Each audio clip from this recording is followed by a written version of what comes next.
Everything I wrote in Betrayal has proven to be true. Yes. Everything I wrote in Revenge has proven to be true. Everything Tom Bower has said about Harry and Meghan has proven to be true.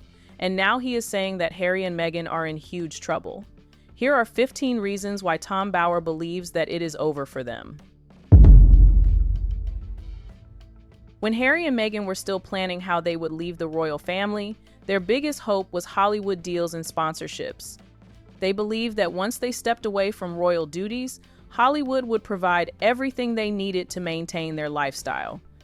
When they first got to the United States from Canada in 2020, they needed money, they wanted fame, they wanted to be able to tell their story in their terms. That hope gave them the confidence to announce their departure. But to their shock, the very deals they believed would secure their future started falling apart. Netflix canceled the deal because it did not produce good results. After Netflix, they turned to Spotify. But after just one season and 12 episodes, Spotify ended the deal. After that, they were publicly called grifters. She's finished. Right. The Netflix series is over. There's no great podcast. They don't generate any money. And I don't see where she is going from here. I think she has a major problem. Meghan and Harry's crisis, completely of their own making, is they have no major projects, no major money earners. And so they're more desperate than ever. And I think that they don't know what to do other than to try and come back to Britain and rebuild themselves as some sort of members of the royal family. According to Tom Bower, the couple have reached the end of the road in Hollywood because of what he describes as a lack of original talent and an exaggerated sense of self-importance. Harry recently lost a legal case involving the publishers of the Daily Mail, and that has reportedly left him facing huge legal costs. At the same time, the Invictus Games are only a year away, sponsors are pulling out, and there isn't enough money available to cover the cost of the event. On top of that, maintaining their Montecito mansion and lifestyle reportedly costs millions of dollars every year, including security and living expenses. They are so broke financially. The couple are a laughingstock in Montecito. A really good example of how financially challenged they are. It's almost unheard of to buy a house in Montecito and just move into it, right? You buy a house and you do like a $7 million remodeling job, right? To make it all up to date. You don't take the sort of, we've seen the insides of the house. Yeah. It's hideous. It's absolutely hideous. The income coming in now is nowhere near enough to support that lifestyle. Their earnings are now mostly limited to occasional speeches and a few endorsements after many of their bigger deals dried up. According to Tom Bower, the financial pressure is becoming so intense that they are now looking for ways to reconnect with the United Kingdom, but that will not happen because they are not willing to apologize for their mistakes. To resurrection, be the royal family, somehow find a way in which they could monetize themselves through being accepted again in Britain. But of course, they're not apologizing. They have no contrition for the terrible things they've done over the last 5 years. So I never understood exactly how they thought it would play out.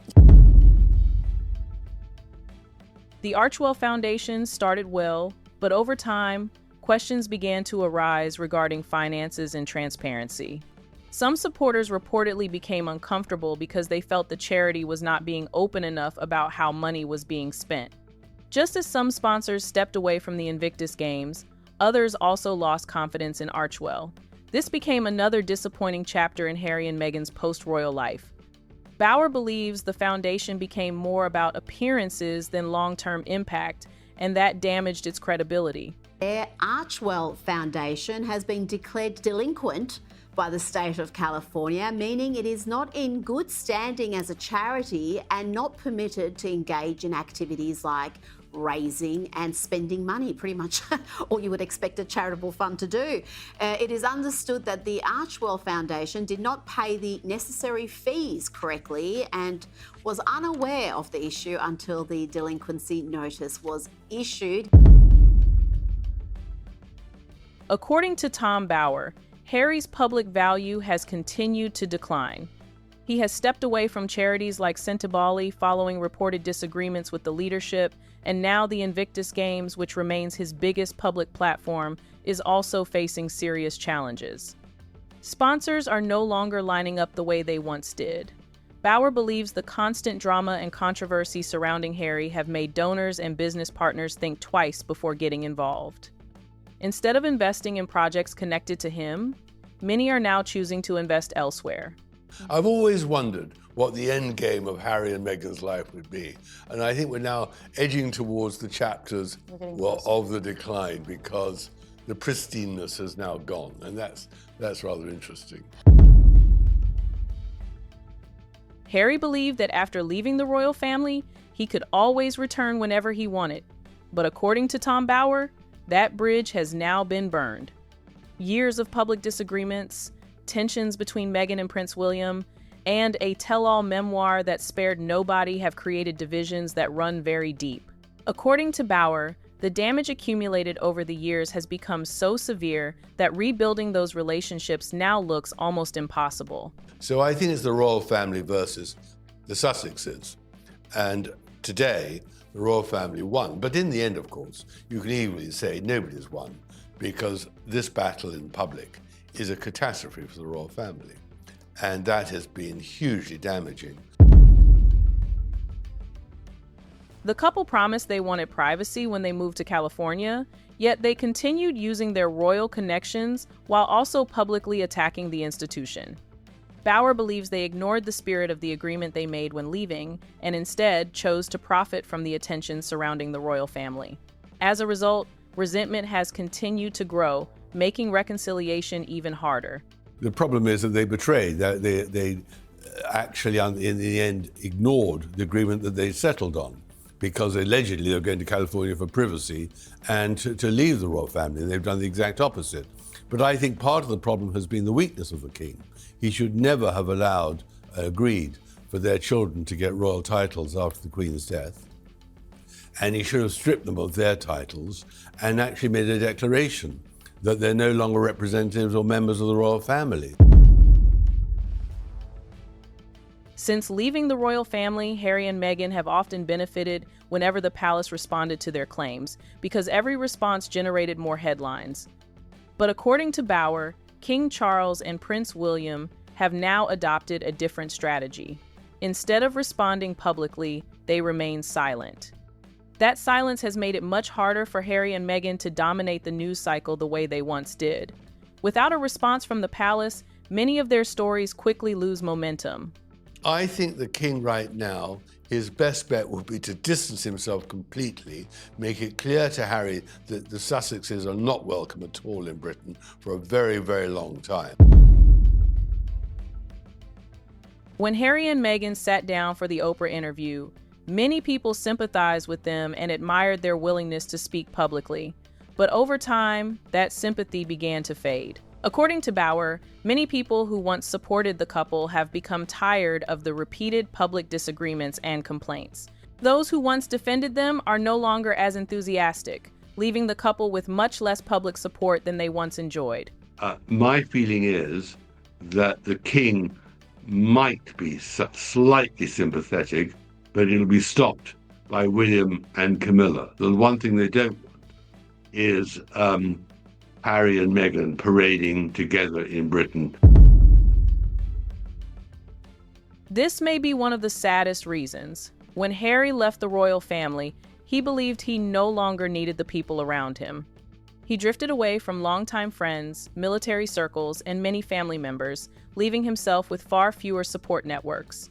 Now in his Montecito mansion, he appears increasingly isolated with Meghan. There have even been reports suggesting he misses his old life and his family, making his current situation even more difficult. Another town full of celebrities. Here, he was somebody, and there is just another celebrity. In my view, he's the loser, big time. Well, I read in the paper this morning, before he went, he was the most popular member of the royal family. And now he's right down, almost at the bottom of the list.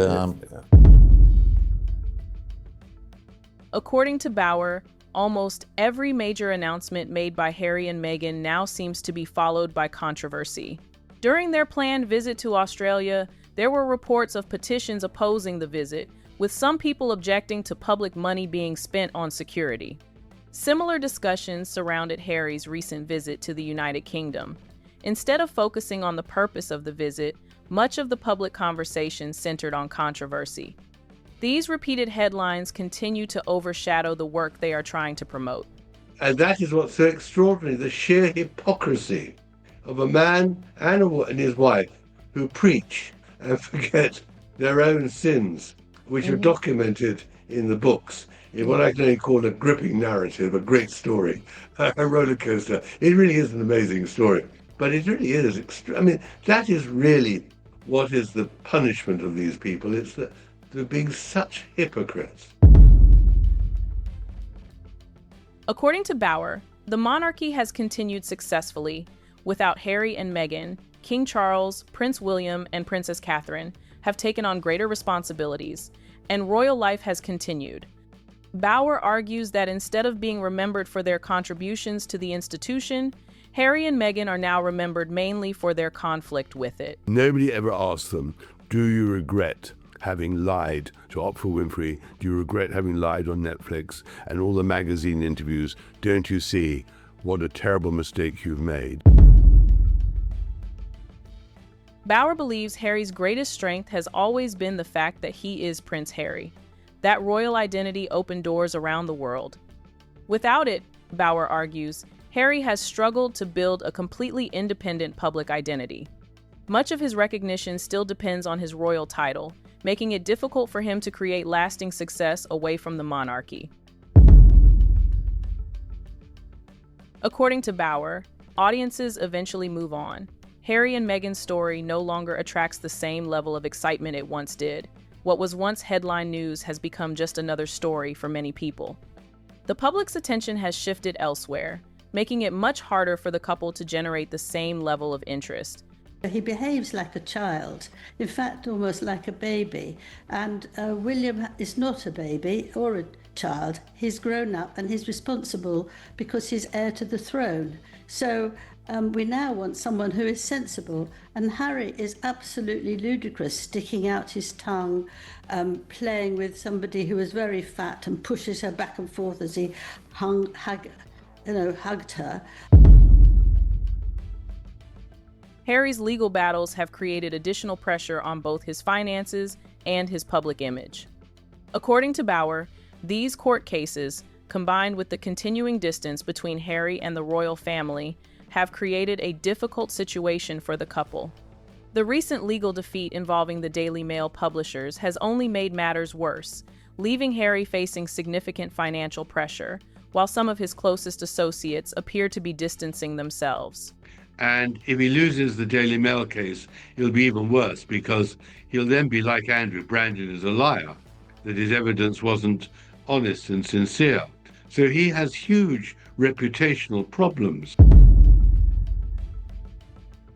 According to Tom Bauer, many people in both Hollywood and the general public have grown tired of hearing the same complaints following the Oprah interview, Spare, and the many media battles that followed. He believes that constantly presenting themselves as victims is no longer attracting sympathy the way it once did. Companies are now becoming much more cautious about working with them because they see too much controversy surrounding the couple. In Bauer's view, that strategy no longer sells, and the public interest they once enjoyed has faded significantly. They want to show how victims they are. Yeah. They've got this style where they feel that they like to be a victim as much as a winner. There you have it. 15 reasons why Tom Bauer believes it is over for Harry and Meghan. Which number surprised you the most? Let us know in the comments section. And don't forget to like, share, and subscribe. See you in the next video.